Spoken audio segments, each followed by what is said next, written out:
Vous écoutez La Suisse, coffre-fort d'Hitler, deuxième partie. Près de 400 tonnes d'or nazis ont été échangées par les banquiers suisses tout au long de la guerre. Rapporté au produit intérieur brut, cela équivaudrait aujourd'hui à 84 milliards d'euros. Quelle place les nations victorieuses peuvent-elles consentir à la Suisse dans l'immédiat après-guerre ? C'est en accusé qu'une délégation helvétique est convoquée à Washington par les Alliés, en 1946, pour rendre des comptes sur le jeu trouble de la Suisse pendant la guerre. 68 jours d'âpres discussions débouchent sur un incroyable retournement de situation. La Suisse a donc dû accepter un paiement de 250 millions de francs en or. Ça correspondait à l'époque, en 1946, à 1,5% du produit intérieur brut, ou même moins. Donc, c'était une petite amende. Et puis voilà, les affaires étaient réglées. Ce qui est très important du côté suisse, c'est que les Suisses, la délégation suisse, obtient que c'est pour solde de tout compte. Parce qu'il faut savoir que les Hollandais n'avaient pas présenté de revendication à ce moment-là. Et sont venus après coup en disant « mais une partie considérable de l'or hollandais a aussi été volée, donc nous voulons réouvrir le dossier ». Et les Suisses pourront répondre « juridiquement, l'affaire est close ». Donc du côté suisse, c'est considéré, évidemment, officiellement, on va dire c'est affreux. On a été étranglés par les affreux américains qui veulent nous tordre le cou, mais officieusement, on reconnaît que c'est un accord extrêmement avantageux pour la Suisse et que la Suisse s'en tire extrêmement bien. S'il est un endroit où la satisfaction de la délégation peut se lire ouvertement, c'est dans le rapport que l'ambassade suisse à Washington adresse à son ministère. Pour un petit pays de 4 millions d'habitants, d'avoir réussi en face de 3 grandes puissances à leur faire renoncer à une partie fort appréciable de leurs prétentions, cela représente presque un miracle diplomatique à mes yeux. Ah oui, l'amende était petite, on a bien négocié. Mais amende, il y a eu. Non, mais j'entends, je crois qu'effectivement, nos diplomates ont été extrêmement forts, si on veut. Très rapidement, le rideau de fer est tombé en pleine Europe, et très rapidement, la place financière zurichoise est devenue de nouveau un enjeu et un allié indispensable du grand capital occidental. Jean Ziegler, sociologue et ancien député suisse. Et là, la Suisse a eu une chance incroyable d'échapper, encore une fois, à cette punition qu'elle aurait, pas la Suisse, mais enfin les banquiers suisses, qu'ils auraient infiniment mérité.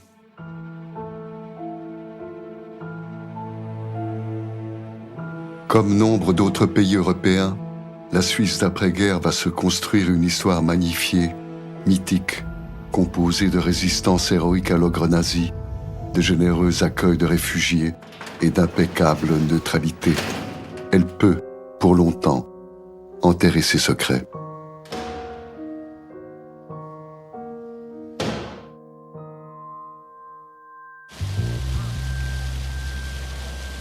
C'est presque par hasard, 50 ans après le miracle de Washington, au milieu des années 90, que l'histoire réelle de l'or nazi blanchi par la Banque nationale suisse ressurgit à l'occasion d'un violent contentieux politique entre les États-Unis et la Suisse, l'affaire dite des comptes en déshérence.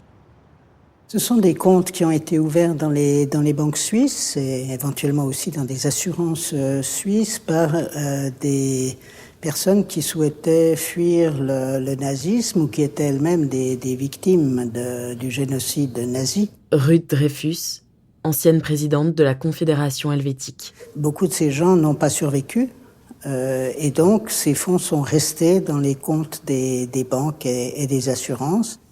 Ils se mettent d'accord, d'ailleurs, les banques, pour avoir une position commune. Et par exemple, ils se mettent d'accord pour que les personnes, les ayants droit ou les héritiers des ayants droit qui viennent réclamer ces comptes à leur guichet, on exige de leur part qu'ils présentent un certificat officiel de décès de la part de la personne, de l'ayant droit du compte, et des papiers qui prouvent qu'on est héritier de cette personne. Pietro Boschetti, journaliste et historien. Alors imaginez juste que si vous décédez et pour cause à Dachau ou dans je ne sais quel camp d'extermination, les nazis vous signez pas un certificat officiel de décès. Demander un certificat de décès pour quelqu'un qui a été assassiné dans un camp d'extermination est quelque chose qui manque sensiblement de sensibilité, justement.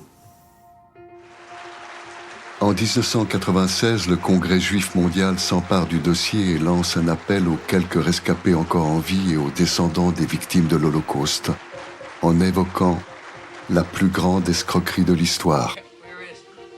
L'affaire prend une tournure politique avec l'entrée en lice d'Alphonse D'Amato, sénateur de New York et président de la commission bancaire du Sénat, lorsque l'administration Clinton déclassifie les archives américaines de la période de la guerre.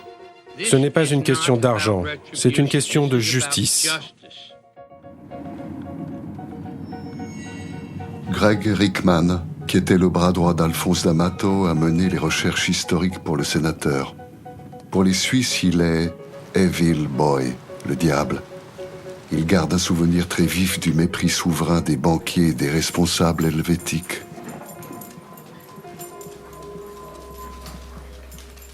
Il y avait l'idée qu'il n'y avait plus de survivants, que cela ne concernait pas beaucoup d'argent en fait. Nous l'avons découvert plus tard, mais les banquiers suisses considéraient l'argent qui se trouvait en Suisse comme une prise de guerre. Ils considéraient que c'était à eux. Personne n'était venu le réclamer.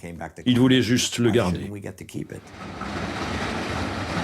Une gaffe du président de la plus importante banque suisse, l'UBS, symbolise à elle seule cet état d'esprit des responsables suisses. Et il emploie le terme « peanuts », qui va faire le tour du monde en quelques secondes, si j'ose dire, enfin qui va mettre le feu aux poudres, parce que ça va profondément choquer des associations juives et qui se sentent insultées par la réponse du grand patron de la banque.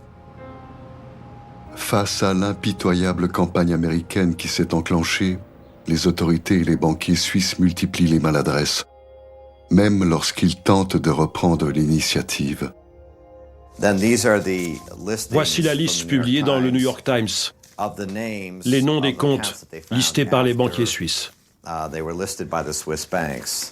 Sous la pression américaine, l'Association suisse des banques dépense 5 millions de dollars pour publier dans les journaux de 28 pays la liste des détenteurs de comptes en déshérence.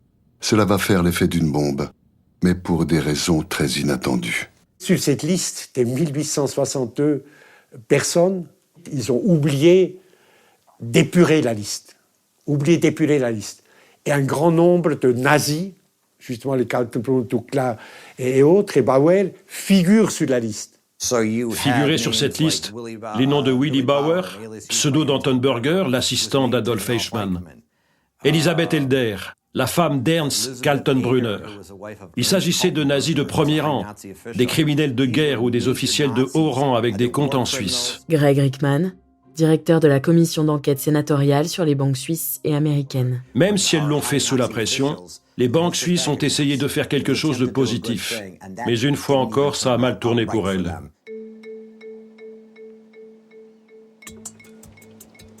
La publication de la liste des noms de détenteurs de comptes en déshérence aura une autre conséquence désastreuse pour les Suisses. Madeleine Koenig, ancienne gouverneure de l'État du Vermont, aux États-Unis, fut la protagoniste principale de cette nouvelle mésaventure. Je suis née en Suisse, à Zurich. Nous avons quitté la Suisse à cause de la Seconde Guerre mondiale en 1940, alors que je n'avais que 6 ans et demi. Quand le président Bill Clinton m'a offert le poste d'ambassadeur en Suisse, c'est un peu comme si ma vie avait fait une boucle complète.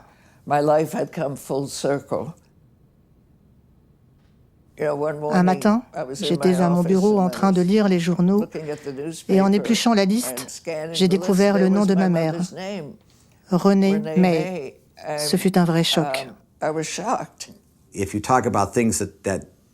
Les Suisses ont voulu bien faire, mais cela s'est retourné contre eux. Ils ne pouvaient pas imaginer que l'ambassadeur du pays, qui les poursuivait pour leurs méfaits, allait trouver le nom de sa mère dans cette liste. J'ai partagé l'argent avec mon frère.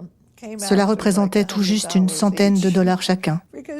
Parce que vous savez, les banques suisses, au lieu de vous verser des intérêts, elles prennent une commission pour conserver votre argent. Je pense qu'il n'y a jamais eu beaucoup d'argent sur ce compte, mais c'était probablement plus élevé que ce que nous avons récupéré. C'est une drôle de façon de gérer des comptes.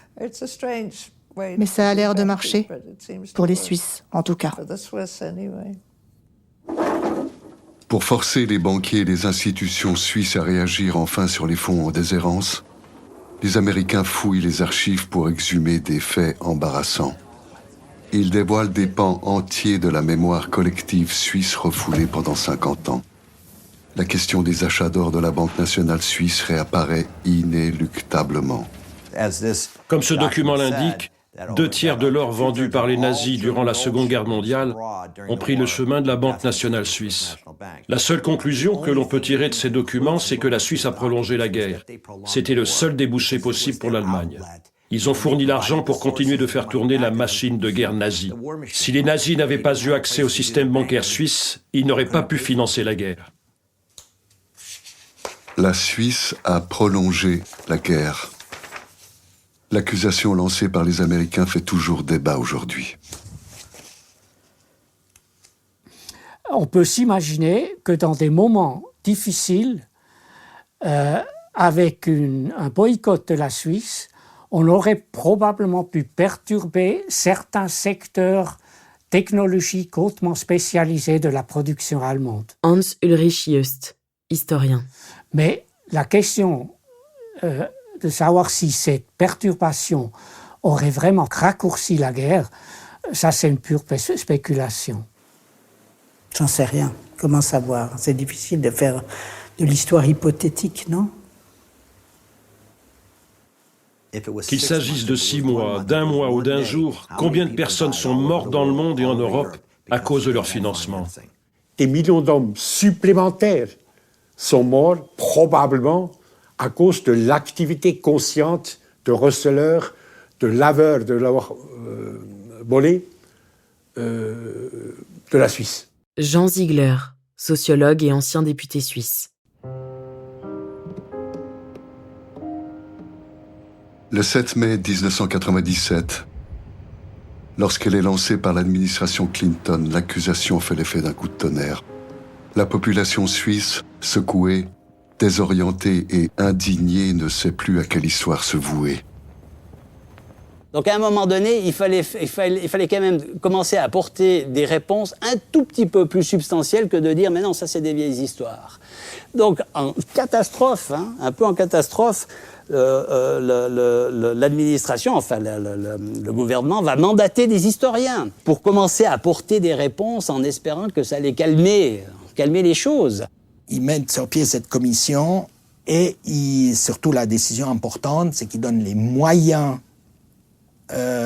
aux historiens de faire leur travail. Et quand je dis moyens, ça a été la décision du Conseil fédéral de dire que les historiens avaient accès pendant la durée de 5 ans aux archives des sociétés privées en Suisse. Sébastien Gay, historien. De toutes les sociétés privées, c'est-à-dire y compris les banques. C'était donc à lever le secret bancaire pour les historiens pendant 5 ans. Alors voilà, ça commence à apporter des réponses, mais justement des réponses qui tendent à confirmer qu'en effet, il y a beaucoup de choses à dire et peut-être un certain nombre de choses à se reprocher.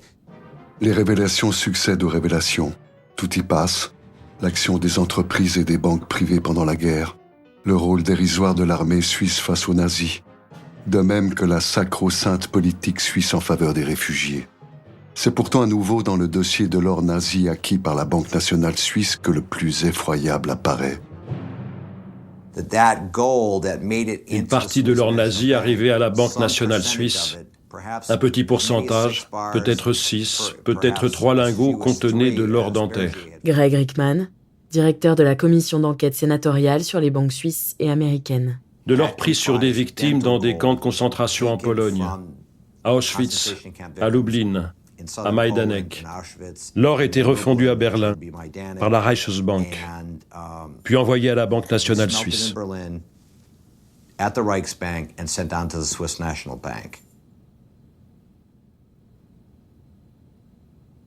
On ne peut pas nier non seulement la possibilité, mais l'évidence que même si c'était marginal, mais de l'or de ces Juifs qui sont morts dans les camps de concentration est arrivé en Suisse et a trouvé finalement, entre guillemets, refuge dans les coffres de la Banque nationale suisse. Avec l'ouverture des archives privées aux historiens, le Parlement suisse a voté l'interdiction formelle de détruire les documents datant de la Seconde Guerre mondiale. C'est pourquoi les révélations de Christoph Meili, à l'époque veilleur de nuit de l'Union des banques suisses, l'UBS, vont déclencher une nouvelle tempête qui mettra tout à la fois en cause les institutions bancaires suisses, mais aussi la justice du pays. Nach der Pressekonferenz in Zürich. Après la conférence de presse à Zurich, je suis rentré chez moi et il y avait en même temps la télévision sur le pas de ma porte et le postier qui m'apportait ma lettre de licenciement. Au même moment, le téléphone se met à sonner dans le salon. C'est un appel de Washington, de la commission d'enquête sénatoriale. La Maison-Blanche et le sénateur D'Amato m'invitent aux États-Unis pour raconter ce que j'ai vu. Après avoir révélé ces documents, il a été accusé par UBS de violer le secret bancaire, autrement dit, de vol. Ce qui est paradoxal puisque ces documents devaient être détruits. À cette époque et encore maintenant, les gens disaient « Meili est avec les Juifs, Meili a été acheté par les Juifs, Meili reçoit de l'argent des Juifs. » Christoph Meili, ancien agent de sécurité à l'UBS. Je ressens aujourd'hui ce que les Juifs ont vécu à l'époque. Une loi a été édictée par le Parlement américain, une loi signée par Bill Clinton en personne.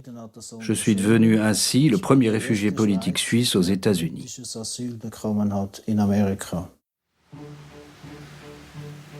Christoph Meili, paria dans son pays, devient un héros aux États-Unis. Dans leur partie d'échecs commune, les Américains sont résolus à faire plier les Suisses et menacent ses points les plus sensibles, ses fleurons industriels et ses banques. Face à la menace du boycott, les banques suisses ont compris que leur réputation allait être sérieusement ternie. Et les banques ont besoin d'une bonne réputation si elles veulent qu'on dépose de l'argent chez elles. Madeleine Meikönen, ancienne ambassadrice des États-Unis en Suisse. Ça a vraiment été le point qui a dénoué la situation. Ça s'est clôturé par un arrangement, effectivement. Ruth Dreyfus, ancienne présidente de la Confédération helvétique. Un arrangement où je dirais que les banques suisses ont certainement payé plus que ce qu'elles devaient, mais je ne les plains pas, elles ont fait suffisamment d'erreurs. Et comme on dit la fable de La Fontaine, cette leçon vaut bien un fromage, sans doute. Mais ils ont payé, les banques ont payé beaucoup, beaucoup plus, certainement, qu'elles ne l'auraient fait si les choses s'étaient déroulées normalement. Si vous pensez probablement aux intérêts cumulatifs depuis 50 ans, cette somme est ridicule. Mais enfin, elle a permis aux banquiers suisses de s'en tirer une deuxième fois à très très très bon compte. Après une période de curiosité réelle pour son histoire, après 3 années de révélations et d'attaques, lorsqu'enfin la commission suisse d'historiens du professeur Bergier publie les 11 000 pages de son rapport et revisite de fond en comble l'histoire helvétique pendant la guerre, c'en est trop pour la majorité des Suisses. L'économiste Jean-Christian Lamblay s'est fait une spécialité de la défense de la mémoire héroïque de son pays. On a créé ce mouvement, n'est-ce pas, groupe de travail Histoire vécue, pour s'opposer à ce qu'on considérait comme étant des dérives, des interprétations tendancieuses, souvent malveillantes. Jean-Christian Lambelet, économiste. Donc, avec comme finalité la situation politique actuelle, n'est-ce pas ? Il s'agissait de salir l'image de la Suisse. Comment vous faites si vous êtes à côté d'un pays de 80 millions d'habitants, parce que je rappelle qu'au recensement 1940, l'Allemagne avait déjà 80 millions d'habitants, alors que vous êtes 4 millions et que vous n'avez pas de matières premières, que vous produisez la moitié de la nourriture dont vous avez besoin. Il faut bien à ce moment-là vivre, n'est-ce pas ? Il y a une majorité bourgeoise en Suisse d'environ 2 tiers qui partagent cette philosophie, qui partagent ces vues. Tous ces gens ont eu l'impression qu'on les dépouillait de leurs souvenirs, de leur fierté, du sentiment de résistance que la Suisse avait. J'entends, on était très fiers qu'Hitler ait, semble-t-il, appelé la Suisse le petit hérisson. J'entends, on se voyait bien dans ce rôle d'une petite bête minuscule, pas très puissante, mais capable de repousser tout agresseur avec ses piquants.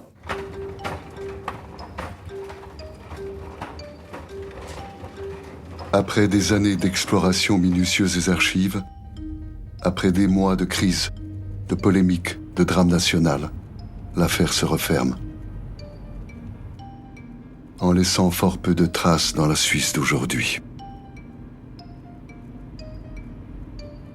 Combien de fois peut-on lire qu'une nouvelle banque suisse est poursuivie par la justice américaine, doit payer une amende pour avoir fait quelque chose d'illégal, avoir aidé un trafiquant d'armes ou blanchi de l'argent? Je trouve fascinant que les banques suisses continuent d'être engagées dans des opérations douteuses et doivent faire face à des sanctions judiciaires. Je me demande si les banques suisses ont appris quelque chose. L'histoire, elle nous aide à nous poser les vraies questions. Celle de la morale en politique, celle du contrôle par l'État et par la société sur un fonctionnement économique qui, s'il ne vise que le profit, peut être amené à des choix regrettables. La Suisse est un pays passionnant, très complexe, très compliqué, mais qui demande à être libéré de son oligarchie bancaire. Et cela viendra, parce que l'insurrection des consciences est proche chez nous. Vous venez d'écouter La Suisse, coffre-fort d'Hitler. Si vous avez aimé ce podcast, vous pouvez vous abonner sur votre plateforme de podcast préférée et suivre Initial Studio sur les réseaux sociaux. La Suisse, coffre-fort d'Hitler est un podcast coproduit par Initial Studio et Little Big Story, adapté du documentaire audiovisuel éponyme réalisé par Olivier Lamour et écrit par Xavier Harel et Olivier Lamour. Production exécutive du podcast, Initial Studio. Production éditoriale, Sarah Koskiewicz et Astrid Verdun, assistée de Cypriane Ligère. Montage, Camille Legras. Avec la voix d'Alix Martineau.